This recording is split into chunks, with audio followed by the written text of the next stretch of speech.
Chapter 9. My voice finally came, as a squeak. The following are 16... The squeak was an accident, but someone, bless him, chuckled. I repeated 16 on a higher note than even Lady Arona's high soprano had gone. I dared a glance at the prince and saw he was smiling. Elated, I sang, 16 methods for... I opened my mouth wide in an unmistakable yawn and drew out the next word. Falling, on a falling pitch until I heard laughter. There, I repeated falling, and Uchu began to howl. I had never sung with a dog before, but I harmonized. I finished my piece that way, with Uchu's accompaniment, and the laughter almost drowned us out. It was Prince Ajori's turn. I could face him now that I'd performed well. He was nervous. I saw it in his expression. I smiled to give him courage, as if I could do such a thing. He sang, "Some bed frames." His voice was a beautiful baritone without a hint of gravel, but his tone was nothing extraordinary. Lyrical, not funny. He was witty in speech, but not musically. Luckily, everyone was still laughing for my performance. I was able to look at them, since their attention was diverted. They regarded him happily, ready to be pleased. "Are made of..." He hiccuped, a wonderful idea. Everyone laughed. "Hic, hic, hic, hic, hic."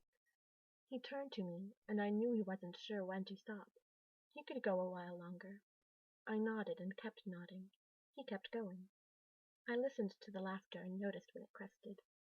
I stopped nodding and indicated with my eyes that he should move on. He got it. "Hickory, partic-tic."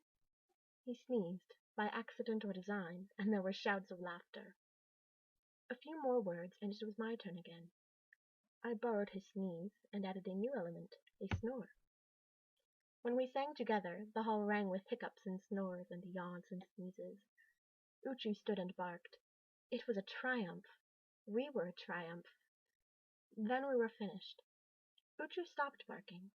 I ran off the stage and sank into my seat. Prince Ajori sat beside me. "We're going to win," he whispered. "I've never won before." "Oh!" I felt my blush rise again. "Thank you." "Thank you." I smiled and rose. I couldn't stay here, pretending to be a lady. "I must go." I was able to speak without stammering. "The Duchess expects me." I curtsied and left. I felt light-headed and as happy as I'd ever been. This was a memory I'd have my whole life. Singing with the prince, laughing with the prince. As I turned to the corridor, I heard one of the courtiers say, "Such a voice! It's unfortunate Lady Az's mother was a hippopotamus." My happiness evaporated. I heard people laugh. Courtiers could be as cool as anyone else. Was the prince laughing too? I hoped not. I thought not. He wouldn't laugh at someone's expense. Perhaps my seat would be near his at the sing tonight. If he still seemed friendly, I could ask him who won the contest. We would congratulate ourselves if we'd won, or commiserate if we hadn't. If only Dame Ethel's gowns were more becoming. If only they didn't make everything about me look worse. In the distance, the corridor brightened. I hurried toward the light and entered an interior courtyard, which was the hub of my corridor and 3 others. Benches circled a fountain where water spouted from the mouths of marble singers.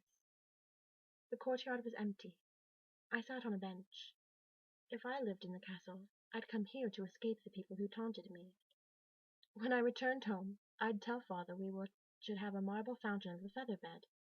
He'd laugh and laugh. I loosed his voice coming from the male statue. "Yes, and a golden chamber pot in every room."